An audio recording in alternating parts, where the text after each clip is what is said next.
기존 출제된 마지막 문제가 명시하여 5천만 원 가운데 연체된 차임이랄까 그것에 대해서 3천만 원만 일단 청구했다가 기각 판결이 내려진 상황에서 확정되었다. 이런 지문이 있고 확정된 이후에 다시 2천만 원의 채권을 청구하였다라는 문제가 마지막 문제로 출제된 걸 봤죠. 그래서 결국 일부 청구에 대한 잠부 청구의 기판력 여부의 문제였는데 내침 김에 그럼 일부 청구 등등 정리해 보기로 하죠. 우리가 259조의 중복된 소재기의 금지에서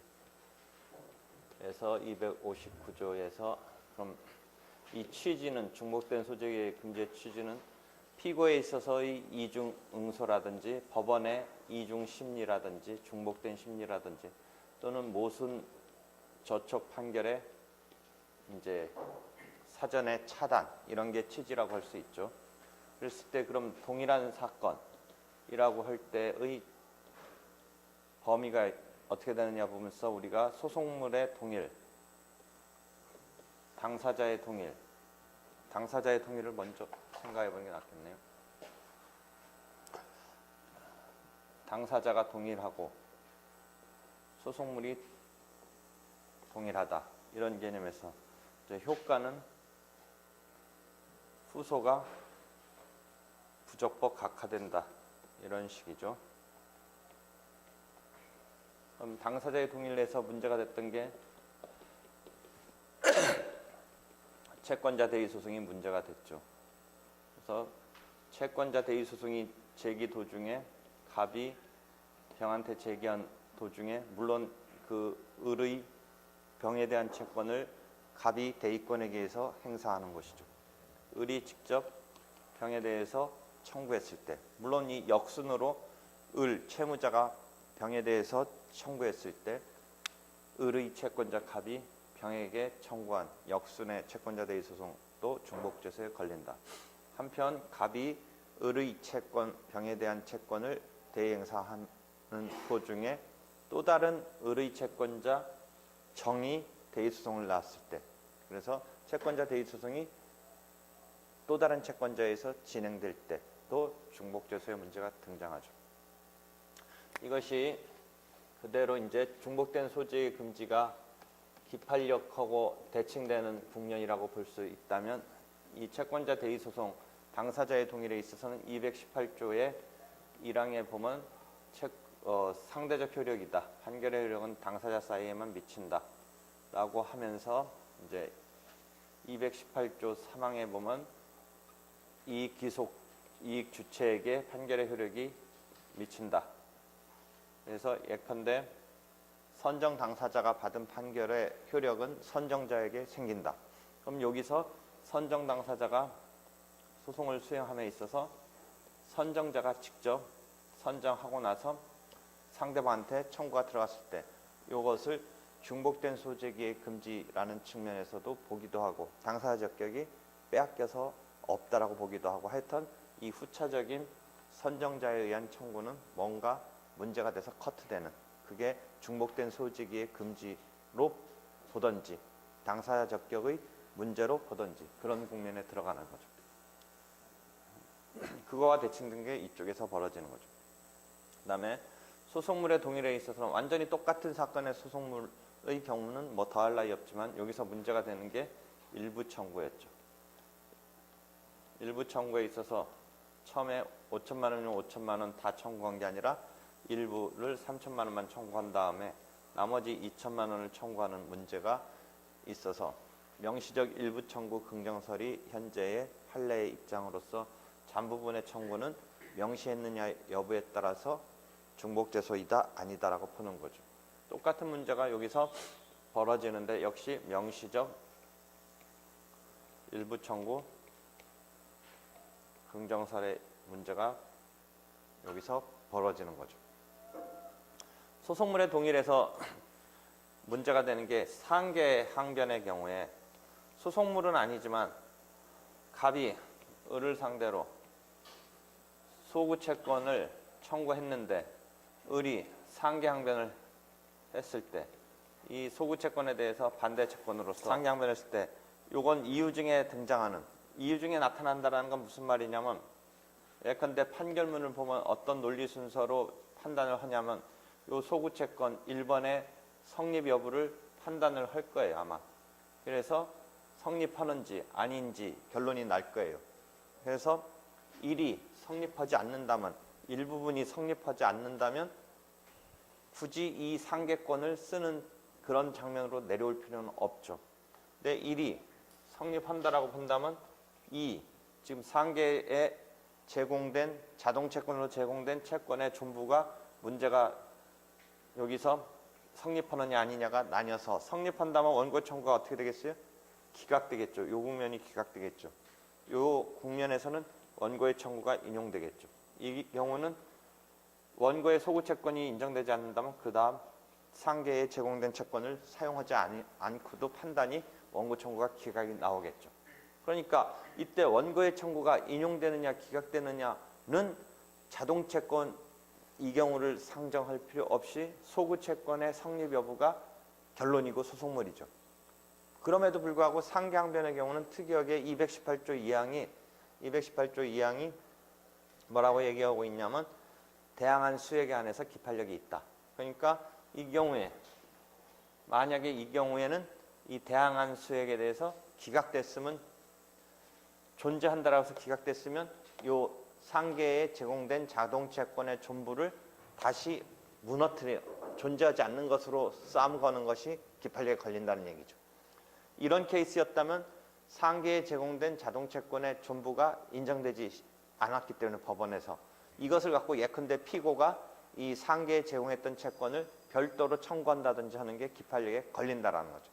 그러니까 이 청구의 싸움은 결론은 소구 채권의 존부 여부만이 소송물로서 결론인데 이 대항한 상계에 제공한 채권의 존부가 이유 중의 판단임에도 불구하고 216조 216조 2항이 1항에서 소송물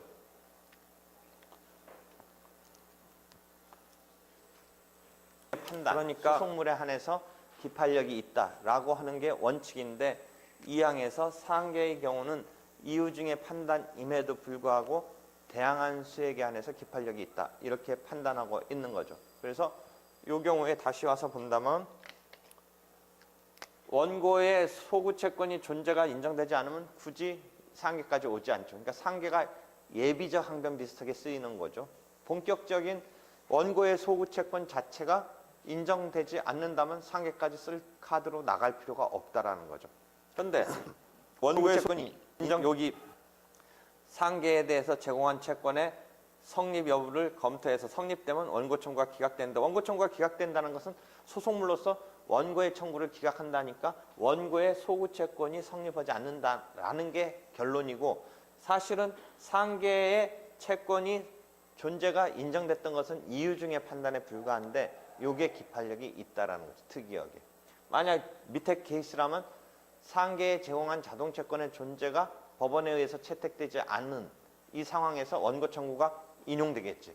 원고의 청구가 인용된다는 것은 피고는 원고에게 1억 원이면 1억 원 지급하라. 즉 원고의 소구 채권 그 자체가 소송물로서 인정받은 것이고 그 과정에 상계에 제공했던 이 반대 채권의 존부가 법원에 의해서 받아들여지지 않은 것인데 통상의 경우는 이유 중의 판단이기 때문에 그게 기판력이 걸리지 않는 것인데 이유 중의 판단임에도 불구하고 요게 기판력에 걸리니까 예컨대 요것을 주장하는 2차적인 싸움에서 기판력이 생긴다. 상계에 제공한 그 채권에 대해서는 이유 중에 판단을 받은 것임에도 불구하고 기판력이 생긴다가 그런 이야기죠.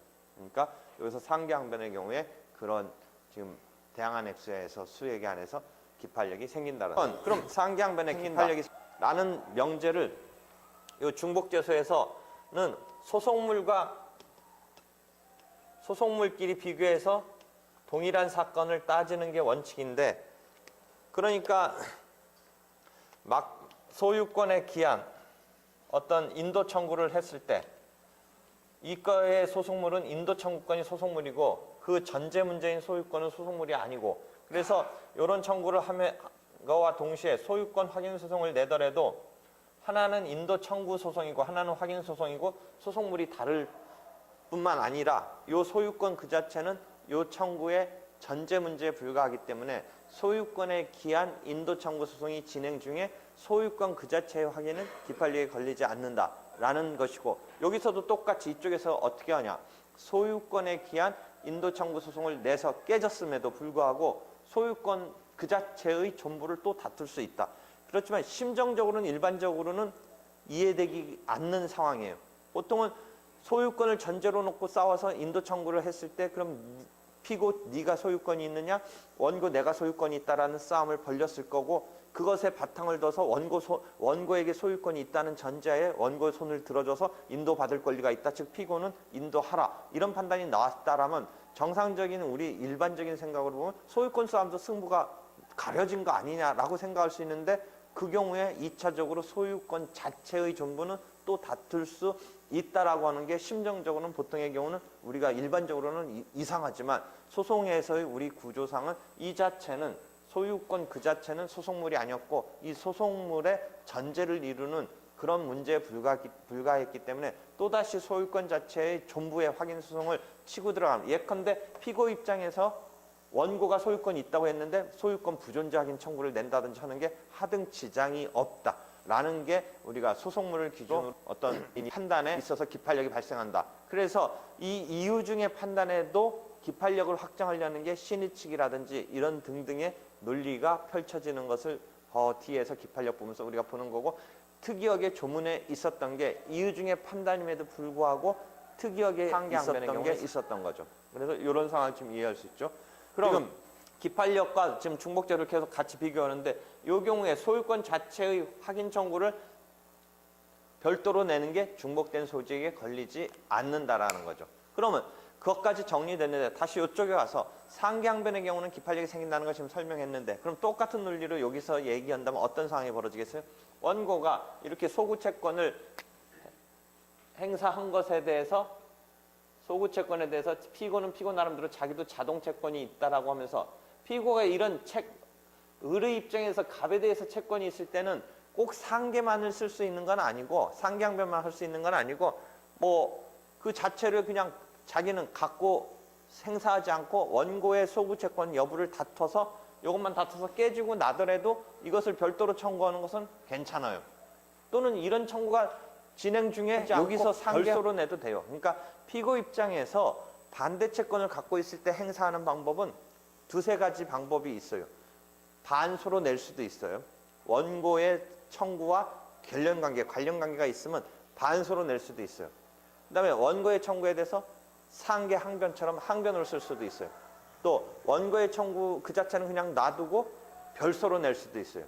다만 반소의 경우는 그 관련관계가 있느냐 부분에서 이 채권이 상계에 쓰이기 위해서는 동종의 채권이어야 된다라는 전제는 충족해야 되지만, 동종이라고 해서 이 채권에 대한 관련성이 있다고 딱 100% 보장하지는 못해요. 그러니까 반소의 경우는 상계 항변에 쓰는 그 채권을 반소로 한다라는 건 어떤 논리가 필요하냐면 이런 거예요. 1억 원이 있는데 자기 채권은 1억 5천이에요. 자기가 받을 채권은. 그럼 반소에서 어떤 게 있냐면 원고의 청구 또는 방어 방법과의 관련관계가 핵심 요건인데, 원고의 청구에 대해서 1억 원은 상기항변으로 쓰고 나머지 5천만 원은 반소로 청구한다 라고 할 때는 그게 충족돼요. 잘 생각해보세요. 원고의 1억 원 청구에 대해서 피고가 1억 5천만 원의 채권을 갖고 있어요. 1억 5천 다 상계에 쓸 필요는 없잖아요. 1억만 쓰면 되잖아요. 1억을 상계에 썼어요. 그 다음에 나머지 5천은 반소로 들어가는, 그 반소 들어가는 5천만 원이 어떤 요건으로 충족됐냐면 원고의 청구에 대한 방어 방법에서 관련성이 있어요. 그러니까 원고 청구 그 자체하고는 관련성은 없어요. 방어 방법으로서 상계항변 1억 원 하고 나머지 5천만 원이라는 1억 원과 나머지 5천만 원이라는 관계에서 관련성이 있는 거죠. 그러니까 곧바로는 원고의 소구 채권에 대해서 동종의 채권만으로는 반소를 그닥 치는 거는 관련관계가 없어요. 관련성이 없어요. 관련관계가 없어요. 근데 이 케이스는 1억 원 청구에 대해서 1억 5천짜리 채권을 갖고 있는데 1억 원은 상계항변에 제공하고 나머지 5천만 원은 반소를 넣는다 했을 때 나머지 5천만 원의 반소에 있어서의 그 요건 충족이 1억 원이라는 상계항변과 관련성 있는 나머지 5천만 원이라는 채권이기 때문에 방어방법과의 관련 관계가 있어서 반소 요건을 충족하는 거예요. 그러니까 다시 정리한다면 원고의 1억 원의 어떤 대여금 채권에 대해서 나도 너한테 1억 원의 무슨 물품 외상대금 채권이 있다라고 하는 것은 상계항변은 가능하지만 반소는 안 돼요. 그것만으로는 반소가 안 돼요. 왜? 원고의 대여금 채권에 대해서 내가 너한테 갖고 있는 물품 대금 채권은 같은 종류의 금전 채권인 것은 맞기 때문에 상계는 할 수 있을지언정 반소에 있어서의 원고의 청구에 대한 또는 원고의 청구에 대한 방어 방법과의 어떤 관련성에서 충족을 하지 못하니까 반소는 안 되는 거예요. 무조건 반소를 할 수 있는 건 아니기 때문에 그런 상황에서는 반소는 안 되지만 만약에 이 반소라는 얘기를 끌어올라면 원고의 1억 원 채권에 대해서 스스로 1억 5천만 원의 반대 채권을 갖고 있는 상황에서 1억 원은 상계항변에 쓰고 5천만 원은 반소로 쓰겠다라고 한다면 반소가 그때는 충족된다. 이해되겠죠? 그 다음에 아예 무시하고 별소로 낼 수도 있다. 지금 중복제소에서 얘기하려는 상황은 어떤 상황이겠어요? 이 자동채권으로서 상계항변을 했던 채권을 이것을 요거 쓰지 않고 별소로 내는 건 좋은데 쓰면서 별소를 냈을 때의 문제예요. 을이 갑한테 이 자동채권을 요번에는 스스로는 청구 그 자체로 소송물의 단위로서 소송물 단계로서 청구로 냈을 때는 요때 쓰이는 것은 방어 방법으로 쓴 거고 요때 쓴 것은 소송물 단계로 썼으니까 소송물끼리 비교해서 동일한 거다 아니다 라고 한다면 중복제소가 되는데 이때 쓰고 있는 것은 방어 방법으로 쓰고 있고 이 사건의 소송물은 뭐예요? 원고의 소구채권의 존재 여부가 소송물이지 이건 방어 방법에 불과한 거죠. 그런데도 불구하고 이걸 중복제소로 끌어 써야겠다는 논리가 납포함에서 이제 있는 거예요. 판례는 통설이라고까지 학설은 모르겠는데 하여튼 판례는 확실히 이 경우는 중복제소가 아니라고 보는데 학설 중에 일부는 이게 중복제소로 봐야겠다. 왜? 기판력인 상황에서 상계의 경우는 예외적으로 그렇게 기판력이 생기니까 만약에 이 케이스에서 여기서는 앞에 재판에서는 자동채권의 존부가 인정 안 된다든지 하고 여기서는 이 별수의 부분에서는 이 청구가 인정된다면 모순 저촉이 생기니까 상계항변의 경우 왜? 허쪽에서 말하기를 이 상계항변에 제공된 채권에 대해서는 기판력이 발생하니까 이때 인정이 되지 않았으면 이렇게 청구하는 게 안 되는 거잖아요. 기판력적인 부분에서는 안 되는 거예요. 이렇게 판단을 한번 받은 금액은 일단 자동채권에 제공됐던 상계항변에 제공됐던 것은 이유 중에 판단임에도 불구하고 대항한 액수에 한해서 기판력이 생기니까 여기서 만약 깨졌고 이걸 지금 동시 타임으로 생각하지 말고 별도로 후속의 소송이라 한다면 이거는 낼 수가 없어요. 기판력이 걸리니까. 근데 기판력이 걸린 데는 낼 수 없다는 것을 지금 동시에 진행시킬 수 있다. 중복제소에는 안 걸린다라고 한다면 만약에 이쪽 사건에서는 나중에 이긴다면 여기와 여기의 판단이 모순저촉이 생기니까 애초에 그런 모순저촉을 차단하기 위해서 중복된 소재기로 금지시켜야 된다라는 이론을 치고 나오는 거예요. 거기까지가 이제 되면 돼요. 그래서 지금 우리가 중복된 소재기의 금지와 그 다음에 기판력에 있어서 당사자의 동일해서 제일 첨예하게 문제됐던 것은 채권자 대의 소송이 문제되고 어쪽서 기판력에서도 채권자 대의 소송이 문제가 되는데 그 기판력에서는 218조 사망을 둘러싸고 주관적 범위에 관한 조문은 218조인데 사망을 둘러싸고 채권자 대의 소송이 제기돼서 결론이 났는데 그 판결의 효력이 채무자한테 미치느냐 부분서 무조건 미친다라고 하는 그 틀의 조문은 218조 사망인데 제한적으로 해서 절충적으로 판례가 75년도 전원합의체 판례가 그 당사자의 절차 보장 등을 배려해서 즉 채무자의 어떤 절차 보장을 생각해서 무조건이 아니라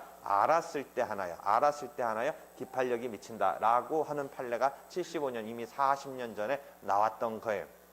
그 다음에 객관적인 이 객체를 둘러싼 소송물을 둘러싼 중복제소의 국면에 있어서 일단 소송물끼리 동일하냐 아니냐를 따지는데 여기서도 저번 때 언뜻 얘기했듯이 당사자도 누가 봐도 동일하고 소송물도 누가 봐도 동일한 게 가장 퍼펙트한 중복된 소재기임에는 틀림없지만 실제 그런 틀을 갖고 중복된 소재기 따져서 뭐 문제될 일은 크게 없다라는 거죠. 왜냐하면 동일한 당사자 사이에 똑같은 소송을 또 내는 경우는 실제 소송 한 번 하는 게 그게 쉽지 않은데 그럴 경우는 거의 상정하기가 어렵다는 거죠. 그럼 우리가 이 경우에 문제를 삼는 것은 눈으로 보기에는 당사자의 동일이 아닌 것 같은데, 눈으로 보기에는 소송물의 동일이 아닌 것 같은데 뭔가 중복된 소재기로 컨트롤을 해야 된다라는 그런 시점에서 문제가 하나 된 게 채권자 대의 소송이 문제가 됐었고, 그 다음에 지금 객체를 둘러싸고는 뭐가 문제가 되냐면 상계 일부 청구 이런 게 문제가 되는 거예요. 그래서 일부 청구에 있어서는 소송물을 명시했다라면 쪼개서 보는 것이죠. 그래서 일단 청구가 들어온 것을 하나의 소송물 단위로 보고 명시했다라면 나머지 잔부를 별개의 소송물로 봐서 잔부 청구가 중복죄소에 걸리지 않고 기판력에 걸리지 않는다라고 보는 거고, 한편 상계의 경우는 기판력에서 해필이면 특이한 조문이 하나 나온 것이죠. 216조 2항에 보면 대항한 액수에 한해서 이유 중에 판단임에도 불구하고 대항하는 액수에 한해서 기판력이 있다라는 그 조문 때문에 중복죄소에 있어서도 그 조문과 상관관계를 이루는 상황에서 설정을 했더니 이 상계의 경우에 중복죄소에 걸려야 되지 않는가의 문제고, 나는 그렇다고 보는데 판례나 또 많은 학설은 중복죄소에 걸리지 않는다. 상계의 경우는 이유 중에 등장하는 방어 방법인데 그것은 소송물 단계의 개념까지로 이꼴로 볼 수는 없기 때문에 그 밖의 방어 방법과 마찬가지로 기판력에서는 특별히 그런 조문이 있어서 그런 거지만 중복죄소에서는 그 조문을 상정하지 아니한 채 그냥 일반적인 방어 방법과 마찬가지로 소송물과 방어 방법은 일단 구별되는데 상계의 경우는 방어 방법으로 행사된 것이니까 별도로 그 자체의 청구가 들어가는 것은 중복된 소재기라고 볼 필요는 없다가 일반적인 입장이죠. 이해되겠어요? 그렇게 해서 정리를 하면 이 전체적인 정리가 될 거예요. 돌아와서 중복된 소재기에서 혹시 여러분이 그 헷갈릴 만한 거는 어떤 거냐면 소유권에 의한 인도 청구와 요거의 문제와 이런 게 아마 헷갈릴 수가 있어요. 어떤 거냐면 누가 피해자로서 손해를 입었다고 그래서 손해배상 해달라고 피해자 입장에서 손해배상을 둘러싸고 문제가 됐어요. 피해자와 가해자 측이 손해배상을 둘러싸고 문제가 됐어요. 가해자 입장에서는 자기는 책임질 일이 없다라고 생각하고 있기 때문에 싸움이 났어요. 피해자는 네 잘못으로 내가 피해 입었으니까 손해를 배상해라. 근데 가해자로 몰린 사람은 그게 무슨 내 잘못이냐. 이런 싸움에서 보통은 어떻게 되겠어요? 그럼 싸움을 하다가 실제 이제 할 수 없이 판결을 통해서 분쟁을 해결받고자 한다면 어떤 식으로 할 수밖에 없냐면 피해자 입장에서 손해배상 청구가 들어가는 수밖에 없겠죠. 그게 제일 일반적인 거죠. 그래서 법원으로부터 진짜 가해자로 올린 사람이 책임이 있느냐, 고의가실이 있느냐, 인과관계가 있느냐, 위법한 일을 했느냐, 뭐 이런 것이 판단받아서 그게 인정되면 그 다음에 금액이 정해지면서 손해배상을 어떻게 하라 이런 식으로 되겠죠. 그게 이제 손해배상 틀의 일반적인데 실제는 그런 거 말고 이런 상황이 많이 벌어져요. 가해자로 몰린 사람이 거꾸로 채무 부존재 확인 소송을 먼저 치고 들어가요. 그러니까 자기 입장에서는 지금 잘못한 게 없는데 자꾸 상대방이 나의 잘못이 있다라고 하면서 몰아치니까 거기서 거꾸로 우리가 보통은 이제 피해 입었다고 생각하는 사람이 손해배상 청구를 하는 게 일반적인 틀인 거는 확실한데 특이하게 이 가해자로 물린 사람이 나 책임이 없다라는 식으로 채무 부존재 확인 소송을 치고 들어가는 게 있어요. 그게 여러분 이제 교과서에서 이제 그렇게만 보고 있는데 실제 어떤 경우냐면 보험회사 같은 경우에 있어서 차량끼리 팍 부닥쳤는데 뭐 앞차 네가 잘못했냐 뒷차 내가 잘못했냐 뭐 이런 식의 싸움에서 이제 보험회사가 등장하면서 거꾸로 가해차 측으로 몰린 측의 보험회사가 이 피해자라고 주장하는 사람을 상대로 채무 부존재 확인 소송을 탁 치고 들어가요. 그러면 그게 무슨 효과가 있냐면 여러분 교과서에는 안 나오는데 선제 공격적이라는 이런 용어를 쓰고 있어요. 여러분 교과서는 없어요. 내가 쓰는 용어인데 선제 공격이라는 게 뭐냐면 엊그제 강제집행법에서 청구이의소에서 한번 설명했듯이 청구이의소나 채무부존재 확인 소송이나 어떤 틀이에요? 탁 그런 소송만 내던지면 누가 오히려 그 권리의 발생을 주장해야 돼요?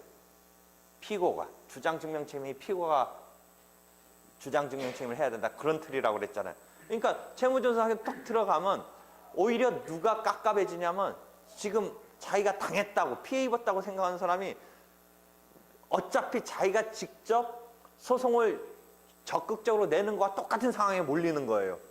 주장해서 증명해서 소송에서 받으려고 하는 작업을.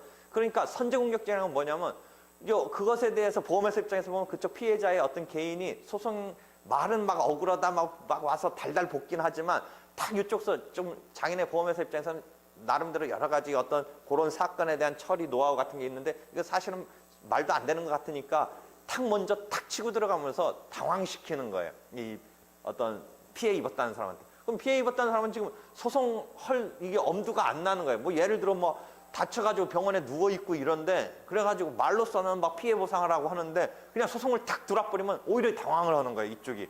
그러니까 말로서는 막 싸우다가도 그러니까 그게 선제 공격적인 의미 알겠어요? 선제 공격 탁 치고 들어가요. 이쪽에서 소송 준비가 말로서는 뭐 피해 회복하고 네 잘못이다 막 따지고는 있어요. 그쪽에서는 그런 노하우도 있고 뭐 변호사도 있고 뭐 해가지고 딱 그 대충 그거에 대해서 뭐 견적도 딱 생각하고 있고 조금 이제 그렇게 우기다가 이제 조금 슬쩍 줄 생각도 하고 뭐 여러 가지 작전이 있는데 그러니까 일단 탁 선제 공격 치고 들어가는 거예요. 그러니까 이 피해자라고 주장하던 사람이 당황하니까 어떤 이 협상에서 유리한 거예요. 이 보험회사 측이. 그런 유리한 고지를 갖고 있게 되는 거예요. 그런 의미에서 선제 공격적 이렇게 탁 치고 들어가면 피해자가 찬찬히 준비해서 자기 나름대로 유리한 것을 가지고 이제 자기가 적극적으로 소송을 낼 때의 마음가짐과 갑자기 말로서는 막 억울하다 네가 잘못했다라고 하는 판국에 확 들어버리면 이게 뭔가 준비가 안 된 채 주장 못하면 극단으로 오면 주장 못하면 채무부존재의 부존재로 끝나버리는 수가 있죠. 자기가 권리의 발생, 그 손해배상 청구권의 발생을 찬찬히 주장 증명을 해줘야 된다는 틀이니까 생각해보세요.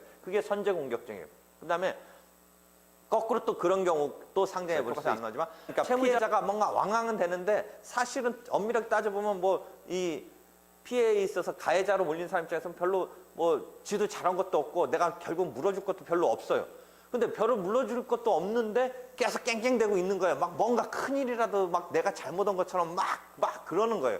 그래가지고 아니 심정적으로도 막 좀 괴롭고 그런 거예요. 그쪽이 뭐 뭔가 그렇게 와 해가지고 바람 잡아가지고 뭔가 유리한 어떤 그 고지를 차지하려고 거꾸로 막 오버해가지고 막 자기 막 피해 입은 거 막 말하는 거 같아요. 천천히 보면 이쪽에 별것도 없는 것 같은데 그래요. 그럴 때도 탁 치고 들어가는 거예요. 그러니까 어떤 거냐. 그게 제소 강제적 기능을 한다라고 또 내 표현이 있어요. 제소 강제. 그러니까 뭐냐면 그렇게 진짜 자기가 피해 있고 보상을 받고자 싶으면 소송을 확 내줬으면 내가 이 지금 가해자로 몰린 사람 입장에서 방어해서 그런 책임 질 필요 없다라고 하겠는데 소송은 안 내면서 계속 달달달달 볶는 거예요. 막 오버하면서 동네방네 막 날 이상한 놈 만들면서 막 그러는 거예요. 그러니까 아예 막 그 괴로워요. 그러니까 이왕재사 탁 자기가 채무 부존재 소송을 탁 치고 나오면 결국 그 사람이 직접 적극적으로 소송을 내서 처리해야 되는 그런 문제의 국면으로 확 넘어가 버리는 단계로서 그게 이제 제소를 강제한다. 누가? 네가 진짜 피해자면 소송 확 내줘라. 내가 소송에서 막아내고 나 여기서 투수를 털고 가겠다. 근데 소송도 안 내면서 계속 오버하면서 사람 미치게 만드니까 이 가해자로 몰린 사람 입장에서 탁 채무부존재 소송을 내면서 그것에 대해서 이제 제소강제적인 기능을 하는 거예요. 결국은 뭐예요? 그쪽은 스스로 권리의 발생을 주장 증명할 바에야 아예 이제 지가 제대로 소송 내는 거 그런 역할을 끌어내는 그 기능을 한다라는 거죠. 그래서 그런 두 가지의 용어를 쓰는데 그런 배경이 교과서에 안 나오지만 잘 이해해 본 상태에서 보세요. 그래서 보통은 이제 가해자로 몰린 사람이 어떻게 해요? 채무 부존재 확인 소송을 치고 들어가요. 채무 부존재 확인 소송. 그럼 채무 부존재 소송에 대해서 누가 결국은 그렇지만 이 손해배상 채권 등의 발생 등을 결국은 누가 해야 돼요? 이 피해자로서 지금은 피고로 몰린 이 피해 입은 사람이 결국은 소송에서 그 주장을 증명을 해야 돼요. 다만 채무 부존재 확인 소송에서 자기가 채권의 주장 증명 권리의 그 손해배상 권리를 주장 증명을 하지만 주장 증명해봤자 나오는 결과는 뭐예요? 채무 부존재 소송의 원고의 청구가 기각되는 거에 그쳐요. 금액이 어떻게 된다는 거 확정되는 거 하나도 없어요. 잘 생각해보세요. 요 자체의 을 얘기가 맞다고 쳐도 을 얘기가 맞아서 결국 갑이 부존재에서 진다고 쳐도 그 부존재로서 확정되는 것은 금액적으로는 뭐 얘기는 하나도 없고 원고가 채무 부존재 없다라고 했던 것이 기각돼서 채권 채무가 있는 것 정도로만 드러나는 거지 금액적인 해결은 하나 해준 게 없잖아요. 그러니까 아까 제소강제적 기능하고도 결부시켜서 보세요. 그럼 결국 을은 어차피 자기 권리 발생을 주장 증명을 하는 단계로 자기가 책임이 자기 앞쪽으로 왔는데 결국 그 해서 주장해봤자 나오는 결과는 자기가 이기더라도 채무가 부존재한다라는 그 자체가 기각된 것에 그치는 거고 실제 자기가 주장 증명해서 열심히 한 금액으로 확정되는 건 없다라는 거죠. 그럴 바에는 결국 자기가 직접 소송을 내는 그 길을 택하는 수밖에 없죠. 이왕재사 이렇게 된 이상은 자기가 6천만 원이면 6천만 원 손해 입었다. 라고 하면서 내가 피해자다 해서 6천만 원이란 금액의 싸움을 끌어내는 작업을 해야 되는데 채무 부존재 확인 소송만의 대항으로는 그냥 채무가 존재하느냐 아니냐의 싸움의 결론만 나는 거다라는 거죠. 그러니까 어차피 채무 부존재 소송에서 방어를 하는데 방어를 한 결과는 금액적으로는 확정이 안 되니까 결국 금액의 청구를 이왕제사 벌릴 수밖에 없게 된다라는 거죠. 그게 제소 강제적인 기능을 한다라는 거예요. 그래서 결국 이 금액적인 청구를 할 수밖에 없는데 이왕제사 이렇게 벌어지니까 요거의 반소로 이쪽에서 6천만 원이면 6천만 원의 손해배상 청구 소송을 들어갈 수밖에 없다는 거죠. 물론 별소로 들어갈 수도 있는 거고. 그런데 보통은 반소로 들어가는 게 기존 채무 부존재의 싸움과 이렇게 같이 쓰이는 거죠. 그래서 그것을 반소로 낼 수도 있고 6천만 원의 손해배상 청구를 별소로도 낼 수도 있고.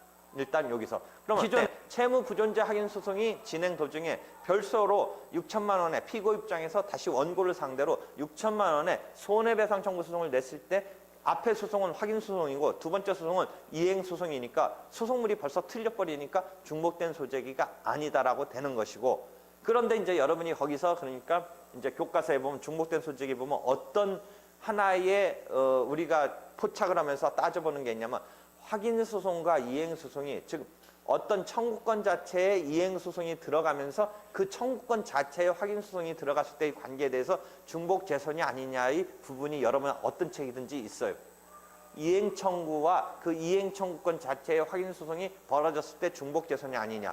그랬을 때 소송물이 완전히 틀리다라고 봐서 중복 재소가 아니라고 보는 한쪽의 측면부터 그런 경우는 중복 재소로 보는 측면까지도 있고 그 사이에 확인 소송이 선행했으면 이행 소송은 확인적인 의미까지 내포돼서 이행하라라는 판단이 나오니까 중복 재소로 보되 이행 소송이 중복 재소로 보지 않되 이행 소송이 선행했을 때는 이행 소송 속에 확인적인 의미가 내포돼서 판단이 받을 수 있기 때문에 굳이 확인 소송을 별도로 내는 것은 중복 재소다라고 해가지고 스펙트럼이 한 이렇게 서너 가지로 펼쳐지는 그런 부분을 여러분이 교과서에서 봤을 거예요. 그러니까 그거랑 뭐하고 헷갈리면 안 되냐면 요때 소유권 확인 청구에 대한 이행 청구 전제로 한 이행 청구에 있어서의 이행 청구가 소송물이고 소유권 확인이 아니라 소유권을 전제로 한 이행 청구에 있어서 인도 청구에 있어서 인도 청구가 소송물이고 소유권이 전제가 되는데 이 소유권 자체를 별도로 확인 소송을 냈을 때 마치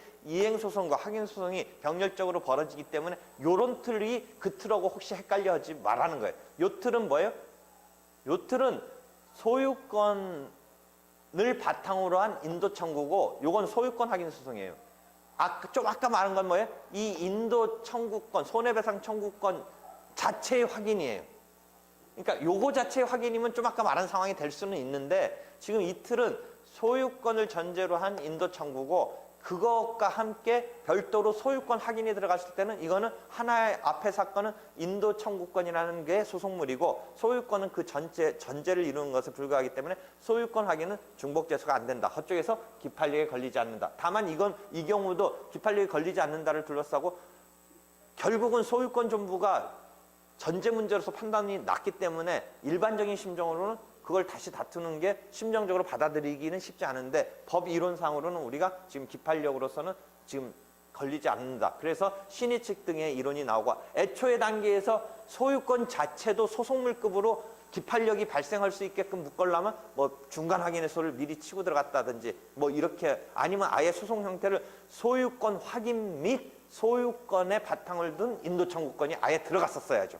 그럼 소유권 확인도 이기고 소유권을 전제로 한 인도 청구도 이기니까 소유권 확인이 이긴 것 때문에 나오는 기판력 때문에 소유권 자체는 다시 싸울 수 없다. 이런 식으로 가는 거고 애초부터 그렇게 내든지 아니면 소송 도중에 중간 확인해소라도 내든지 했었으면 기판력 단계로 그 자체를 하나의 소송물 단위로 끌고 올라갔다면 다행인데 그렇지 않다면 지금 법 이론적으로는 소유권 자체는 전제 문제의 선결 문제에 불과하니까 기판력이 생기지 않아서 다시 다툴 수도 있는 거고 다시 다툴 수 있는 것이 심정적으로는 우리가 좀 이상한 것이 있다. 그래서 소유권 그 자체의 다툼을 막기 위해서 예컨대 신의 측 등의 이론이 나온다라는 것이죠. 다시 돌아와서 이 케이스와 이 케이스 이제 구별을 하는데 그 케이스는 이 손해배상 청구권 자체에 대한 존재 또는 부존재를 다투는 확인 소송이니까 요 트럭은 틀리다. 요 트럭은 좀 틀리다. 그래서 채무 부존재 확인 소송에 대해서 그 손해배상 청구권이라는 채권의 채권 채무의 부존재를 다투는 확인과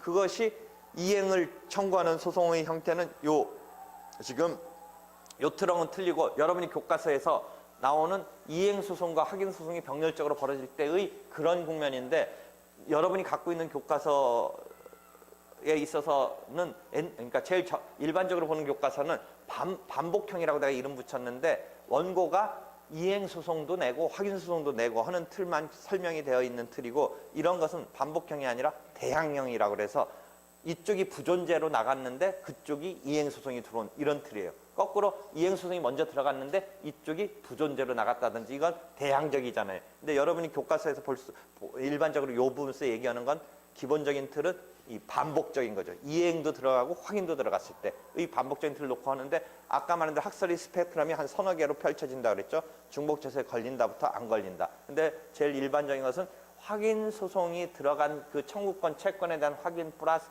확인에다가 그 다음에 그거 자체에 아예 이행이 들어갔을 때는 이행은 집행을 할 수 있는 권한도 생기고 확인은 그 자체 안 생기니까 확인만으로는 부족한 어떤 부분이 이행소송에서는 새롭게 필요한 부분이 나오니까 중복재소가 아니다라고 하는데 이행 청구가 먼저 들어갔을 때는 당연히 확인적인 성격이 내포돼서 이행하라는 판단이 나오니까 그 경우는 중복재소로 본다라는 그 입장이 제일 일반적인 해석에서 받아들일 수 있기 납득이 좋은 그런 그 입장인 것 같아요. 하여튼 스펙트럼은 여러 개가 있다라는 것이죠.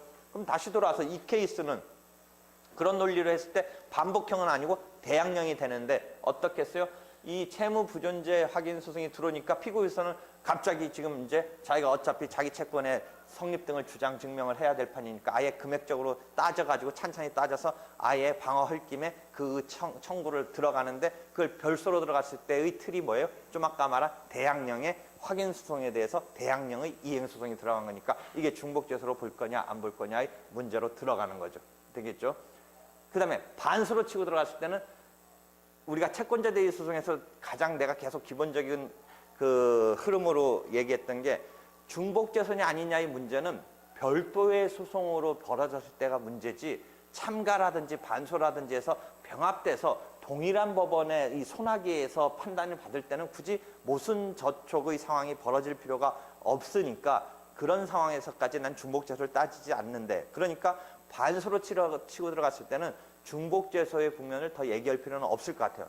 근데 반소로 들어가는 이런 상황도 중복재소로 본다든지 채권자 대리소송에서도 어떤 때 그 말을 내가 썼냐면 참가를 굳이 하는데 그게 공동소송 참가냐 공동소송적 보조 참가냐 등 얘기할 때 공동소송적 보조 참가라고 할 수밖에 없다라는 이시원 선생님의 얘기 중에 언뜻 나오는 전제의 설명이 뭐예요? 중복재소가 되니까 공동소송적 보조 참가밖에 할 수 없다라는 말을 하는데 내가 볼 때는 중복재소라는 국면에서 굳이 살려주려면 당사자의 적격의 동일급으로 보면 되지만 중복재소라는 것을 논할 필요가 있는 것은 별도로 내는 경우가 우리가 모순저촉 때문에 따지지 참가라든지 병합이라든지 해서 동일한 법원의 관할하에서 판단받을 수 있다면 굳이 모순저촉의 상황이 벌어지지 않으니까 중복된 소재기를 염두에 둘 필요는 없다가 내 기본적인 마인드인데 그러니까 여기 와서도 반소의 경우는 중복된 소재기다라는 마인드를 끌고 들어갈 필요는 없다. 별소일 경우는 교과서적으로 별소의 경우는 아까 대항형으로 벌어진 것이라고 생각. 반소의 경우는 어떻게? 반소를 냈을 때는 어떻게 되겠느냐 이제 반소. 보충성. 그러니까 이 경우도 채무 부존재 나름대로 혼자만 이렇게 치고 들어갔을 때는 뭐 확인의 이익이 있어서 치고 들어가는 까지 인정해줬다고 하더라도 채의 청구권에 이 부존재에 대한 어떤 확정을 지을 수 있는 그 다음에 이행까지 나가는 그 경우는 후퇴할 수도 있지 않겠느냐의 측면이에요. 그래서 그 확인의소가 그 후퇴한다라는 개념을 확인의소의 보충성, 즉 확인의소의 이익의 측면에서 더 이상 소를 유지할 이익이 없는 거 아닌가, 소의 이익이 이제 소멸하는 거 아닌가. 확인해소라는 것은 아까 내가 용어 쓴다면 선제공격적이랄까 제소강제적 기능을 하는데 이런 선제공격과 제소강제를 한 기능이 다 하게 된 거예요. 채무자로부터 이행해소가 등장하니까 이제 그 기능을 다 했다라고 친다면 이행해소에서 결국은 이행을 하라 말아라고 판결을 해주기 위해서는 채무가 존재하는지 안 존재하는지 따져지고 플러스 금액까지 따져지면서 이행하라 이런 판단이 나갈 거 아니에요. 그러니까 채무 자체의 존재 여부만을 심각하게 다툴 필요성은 더 이상은 이제 없게 된 거 아니냐. 그래서 확인의소에 있어서의 보충성이 그런 개념이 여기다 대입되고 선제공격적 기능이랄까 죄소강제적 기능이 대입돼서 더 이상 채무 부존재 확인 소송에 있어서는 소의 이익이 소멸하는 거 아닌가가 쟁점이 되고 여러분이 그 실은 사법시험류의 공부는 뭐 그렇게 본격적으로 안 할 것 같은데 되게 그게 문제가 됐던 류의 사례를 내가 만들어서 판례를 가지고 훈련을 시켰던 게 있어요. 그래서 종종 그 시험에 나오고 최근에도 근데 나는 그럼 어떤 입장이냐? 옛날에 이 99년에 판례가 한번 나오고 또 최근에 나왔는데 채무 부존재 그 확인해소에 있어서 소의 이익이 문제가 됐는데 소의 이익이 소멸되는 것은 아니다가 지금 대법원의 입장이에요. 소의 이익이 채무 부존재 확인 소송은 나 입장은 소멸돼야 된다. 죄소강제적이랄까 선제공격적이랄까 또는 확인해소에 있어서의 보충성이랄까 이런 등등에 비춰서 이행해소가 나왔으면 이제 확인해소는 더 이상 유지할 필요가 없다. 소의 이익은 소멸된다라고 봐야 된다라는 게 내 입장이고 나 같은 입장이 독일이나 일본에서의 오히려 판례 입장인데 그래서 그 비평을 했는데 지금 대법원의 입장은 그 소멸되는 것은 아니다. 소의 이익이. 그런데 최근에도 또 판례가 또 나와서 결국은 또 그걸 확인해 줬는데 왜 대법원까지 갔냐면 그 고등법원서 나같이 생각하고 내가 쓰는 용어 같은 그런 근거하에 소의 이익이 소멸된다라고 판단을 했어요. 그 고등법원에서 소의 이익이 소멸된다라고 해서 판단했는데 그래서 거기에 판결문에 보면 그런 말까지 나와요. 판례가 변경돼야 된다까지 과감하게 그 고등법원 판사가 막 맹공을 했고 자기 과감하게 그냥 대법원 판례는 변경될 필요성이 있다 하면서 탁 치고 했는데 상고되면서 여지없이 그런 게 아니다라고 다시 그냥 99년도 판례처럼 작년 10년인가 11년에 다시 대법원이 한번 확인해 줬어요. 다시 말한다면 이행해소가 들어왔다 그래서 반소로 이행해소가 들어왔다 그래서 애초에 냈던 채무 부존재 확인해소의 소의 이익이 소멸되는 것은 아니다가 지금 일반적인 입장이에요. 그래서 이렇게 해서 지금 쭉 전체적인 중복죄소와 기판료 그다음에 일부 청구 문제를 마지막 이야기하다가 지금 이렇게 전체적으로 조망하는 모든 문제로 끌고 왔어요. 이해되겠어요? 이렇게 해서 이해를 하면 돼요.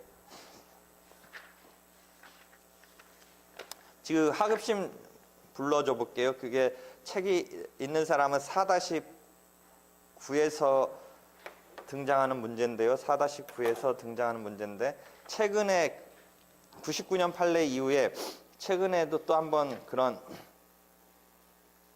게 2010년 7월 15일 선고 2010-2428, 2435 판결 본소 반소가 있어서 사건 번호가 2개 붙어 있네요.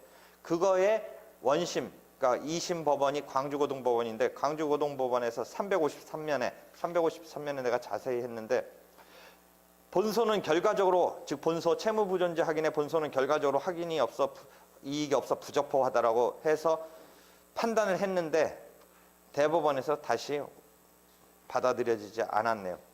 그래서 어떤 표현이냐 그런 표현이 그대로 나와요.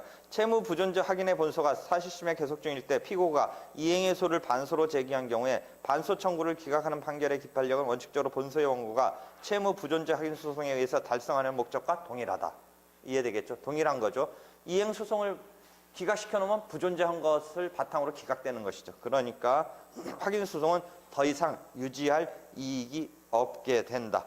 라는 것이죠. 그래서 그런 식으로 했는데 이에 대해서 아까 말한 2010-2428, 2435, 2010년도 판례는 그렇지 않다라고 해서 다시 그것을 갖다가 파기했네요. 그러니까 99년도에 이미 한 번 있었던 것이 그렇게 다시 또 한 번 확인됐어요. 그래서 거기까지 정리하면 되겠습니다. 하여튼 어제 다시 조문상의 분석은 우리가 196조의 공시송달까지 우리가 196조 공시송달까지 분석을 했고 그다음에 재판에 관한 198조가 총칙적인 조문에서 판결 절차인 198조의 재판 절차인 그 조문이 펼쳐진다라고 얘기했어요. 그래서 쭉 우리가 조문까지는 했고요. 그 다음에 어제 이야기했던 것은 기본적인 사례의 틀에서 자주 물어보는 게 건물 인도 및 철거 청구 소송 틀 갖고서 여러 가지 쟁점을 한번 어제 설명을 한 바가 있었죠. 그 다음에 건물 인도 및 철거 청구 소송에다가 통상 또 뭐까지 붙이냐면 토지 인도시까지 차임 상당의 손해금을 붙인다라는 것 이야기했었죠.